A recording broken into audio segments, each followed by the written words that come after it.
Hey everybody, I am Haley Gray and I am the group owner here in the Women's Entrepreneur Network, and I hope that you are having an awesome night. I have escaped from the binge watching of Star Trek card chapters, so we were having a bit of fun with kids and family tonight. There was a question last night, and if you're catching me on the live, give me a hashtag live. If you're catching me on the replay, give me a hashtag replay and let me know how things are going for you. Peggy Sue Martinez, I had posted a question that said, let me know what kinds of topics you would like for me to cover in here. So since I'm a digital marketing person and I focus a lot on small to medium-sized businesses, fixing broken marketing, there's a lot of questions around getting your social media active and whatnot. And I'm going to be preparing, hey, Zai, good to see you. Hey, Sia, good to see you. We're going to be talking a little bit about some of the digital marketing topics that were brought up in the last day or so with some of the questions. But I wanted to take a chance to answer a question from Peggy Sue Martinez, who was asking, how do you pivot from being a business owner to being a coach? And a little bit about her history is that she is a person who used to own a business who was a monthly subscription box. And every month, you get your products in, and hey, Beth, good to see you.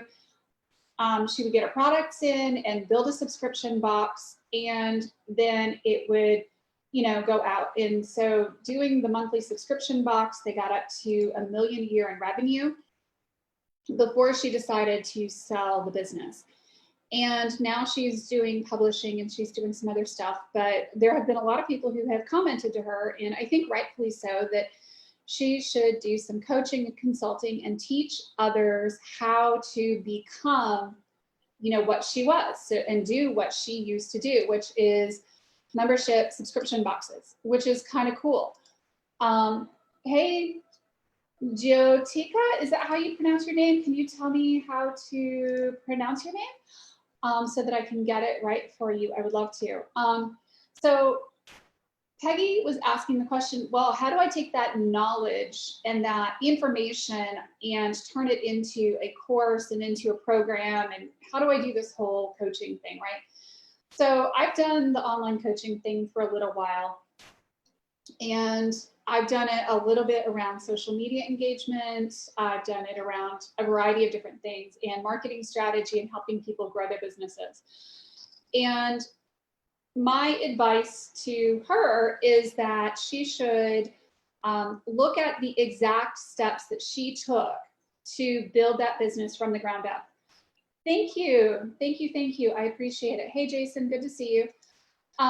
So, sit down and write down the steps that you took in order to do it. So when I first hit 10,000 members in this Facebook group, a lot of people wanted to know how I did it. So I wrote a short ebook on how to do it. It was maybe 5 to 10 pages at the time. And what I have since learned is that I left out a few steps, not intentionally, but things have changed over time. I've been doing this group now for 5 years as opposed to 2. And there's a lot of things that I've learned, a lot of lessons that I've learned, and all that kind of a thing. So really what you want to do is sit down and lay out, how do you start that type of business, right? Start soup to nuts to bolt. What do you need to know? What are the pitfalls? How do you get your materials? How do you know if something's going to be good? How do you know if something's not going to be good? How do you manage supply chain issues? How do you price your boxes? All of that is good information. So you can put down all of the lessons that you basically learned in building that business and start to package it into a book. You can put it into a workbook, which you can sell. You can do like a little mini course doing it. And then you can take all of those different chapters on here's how to get your products, and here's how you sell it, and here's how you get subscribers, and here's how you do this. And all of those little things become like chapters in an online course. So now you have a book and you have an online course. And you can also have people who maybe want to start a subscription box and they want to work with you one-on-one. And you can start, you know, at a nominal rate for coaching and working with them. You know, you've got your process and you kind of know, here's the process of what it takes in order to do this business, work them through it step by step by step by step by step. And, you know, if you enter here, you're going to come out here. And not only can you work them through the steps, but having gone through the business process yourself, you know, you're going to be able to help people avoid the problems before they hit them, right? Part of what they're paying you for as a coach, as a mentor, as a consultant, is that you've got the experience that they are particularly looking for, and that you know, you can help them avoid pitfalls. Now is actually a really phenomenal time to be doing this, because guess what? People are in quarantine. They're definitely going to be interested in subscription boxes and online shopping. And I've seen a lot of my friends who have online e-commerce sites that are really interested in this. And, you know, how do you walk them through the steps, step by step by step, of building that business? Yes, love the idea of a workbook, like a thumbnail sketch before the painting, right? Because you can build checklists. You know, this is my monthly checklist. This is what I need to have. This is, you know, these are the products that I should be considering. These are some vendors that I've had good luck with, right? You know, anything that you can do to shorten the learning curve for people is going to really, really help them with growing their business, right? That's what they're paying you for. And they're going to be willing to pay quite a bit of money to do it. Now, you know, how do you price it? Well, you know, figure out kind of what your hourly rate is. You know, how much do you need to make per hour? What should your hourly rate be? You know, how much do you need to be making a year, kind of a thing. And also look at, you know, what are my overhead costs associated with going out and getting a client to do this? Hey, Deanna, good to see you. So, you know, the process of going through, you know, and becoming a coach is really, you know, especially in the case like for Peggy Sue, who's had a very specific experience with her business, is about building the steps out of here's what you have to do in order to do that. So one of the things that I have coming out in the next couple of months is that I'm redoing my book on how to build a Facebook group. And then I'm putting together a workbook. I'm putting together post ideas. I'm putting together an e-course on how to build a Facebook group. And we're also doing a workbook that's going to show you step by step by step by step by step how to build a Facebook from 0 to 65,000. And here's all the pitfalls. Here's all of the things that I've learned in the process, right? So for me, I'm taking small pieces and parts of things that I've done in my business, things that I do for my clients on a regular basis, and, you know, really focusing on here's the steps that you need to take, and here's some pitfalls that you could hit along the way. And Sean, you're welcome. You know, I'm trying to give you guys some ideas and help people really do some things during this kind of crazy, wild time that we have right now. You know, so I wanted to take just a few minutes and kind of answer the question. And I know that this sounds like it's very high level, and in some ways it is very high level, because in order to like design a course, in order to design a workbook, etc., you've got to write down the processes, right? And then you've got to have it edited. I have a great editor on my team. I have somebody who can do the artwork. You know, and I'm sure that you have somebody who can do that as well, Peggy Sue. You know, but it's about making sure that you have the pieces and parts, and that you can lay them out and break them out into pieces that are bite-sized chunks that people can kind of consume a little bit at a time, 10 or 15 minutes at a time, and really get the information out of. The more that you can take your processes and your experience and break them up into little bite-sized chunks and easily understood bite-sized chunks, the better this whole thing is going to go for you. So anyway, I hope that this helps just a little bit, and helps you guys, you know, understand that process of going from being, you know, here's a business owner to being a coach, right? There's definitely a lot of steps along the way, and it applies to many businesses. So if you are, for instance, somebody who has been a massage therapist and you're teaching other people how to be massage therapists, you know, you can walk them through that step in that step-by-step process. Deanna is pretty high up level in Avon. So for instance, she could teach people how to do the recruiting, how to build a massive team, how to train your team. And here's the workbook, here's the course, here's this, here's that, here's the other. Oh, look, there's another revenue stream for her business, right? Because not everybody's necessarily going to want to do Avon, but they do want to know, how do I build a team? How do I bring in revenue? How do I manage all of the people, training and stuff that goes with direct sales? Because one of the things with direct sales is that if it's not duplicatable, that you can't just give it to somebody as like a business in a box, then it's not worth doing, because you have to make sure that your downline can do it exactly, and that their downline can do it exactly, and that each and every single generation underneath you can replicate this process exactly. So, a lot of that is, how do you recruit? How do you train your people? How do you make it duplicatable and repeatable? And this works for like almost any business out there. I know that Denise does some digital marketing, right? So if you were going to teach other people how to get into the digital marketing field, you would teach people, okay, so here's where you start, and here's what you do with your first client, and here's how you get your reviews, and here's how you do this and this and this and this, if you wanted to pivot into the coaching field, to particularly teach people how to open a digital marketing agency. I know that there's a ton of people out there that do the whole digital marketing thing, which is probably why you're not necessarily going to see me talking about, here's how you open a digital marketing agency, but I will tell you, here's how you do a Facebook group, or here's how you do this, or here's how you do that. So anyway, I hope that this is a little bit helpful for y'all tonight. I'm going to be putting together some more little small trainings. If y'all have requests for things that we can do for you, or questions that we can answer, I'll be here. I'll be happy to answer them. Denise, did that help? Oh, okay, cool. I was hoping to use you as a little bit of an example, even, because I know a tiny bit about what you do, but not necessarily everything.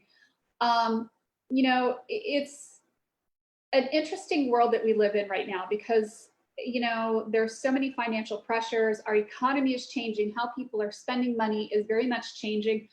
It's not that all of the money has just like totally disappeared, but how people are going to choose to engage and how they're going to choose to spend their money is going to be very different than it was 6 or 8 or 12 weeks ago, right? So learning how to navigate and pivot through this whole process is going to be super, super important. And the other thing too, how many steps in my first workshop? So can you narrow that down for me a little bit, Denise? So usually I break things down into like 3 to 5 steps. If I'm doing a workshop, I try to not give people like 23 steps. I try to keep things pretty simple, and then very, very easily like break them down into pieces and parts. One of the things that I kind of got into trouble with when I was at ENC in my last corporate job was that people assumed sometimes, because I broke things down into very, very simple steps, that I didn't necessarily understand everything. And then they realized that I was actually taking very complex ideas and just breaking them into teeny tiny steps. And that plunking and chunking process. But 3 to 5 steps is really about what people can remember at a time. So you can be talking about one main topic, and then 3 to 5 steps that go with that.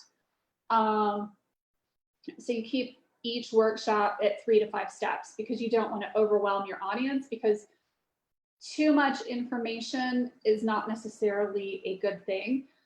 People go into information overwhelm and they start to shut down, especially if you're trying to do too much information at a time. Anything more than about 60 to 80 minutes for a lot of people is going to be really tough.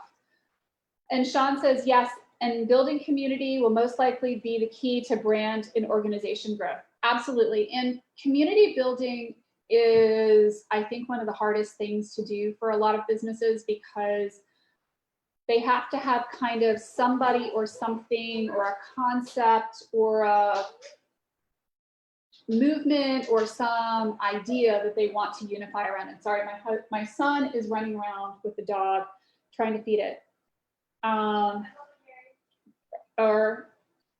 Was it Zena that was running around feeding the dog? Somebody was running around feeding dogs. Oh, Denise says, how to build a profitable, God-honoring business. I have 5, but I like simple. Yeah, see, 5 steps is about all I would do in a single workshop. And then you can do workshop number 2 and then workshop number 3.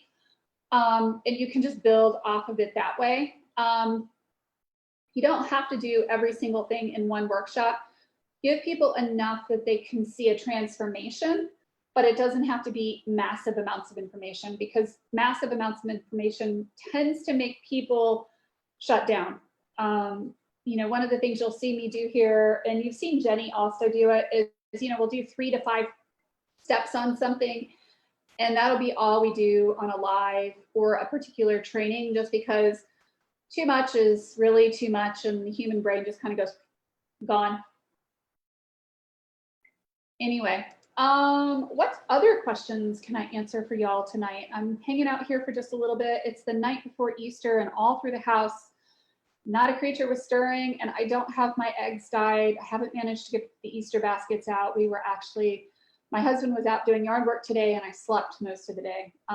Like a big old slug. I was curled up asleep in my bed until almost 6 o'clock, 5:30 this afternoon.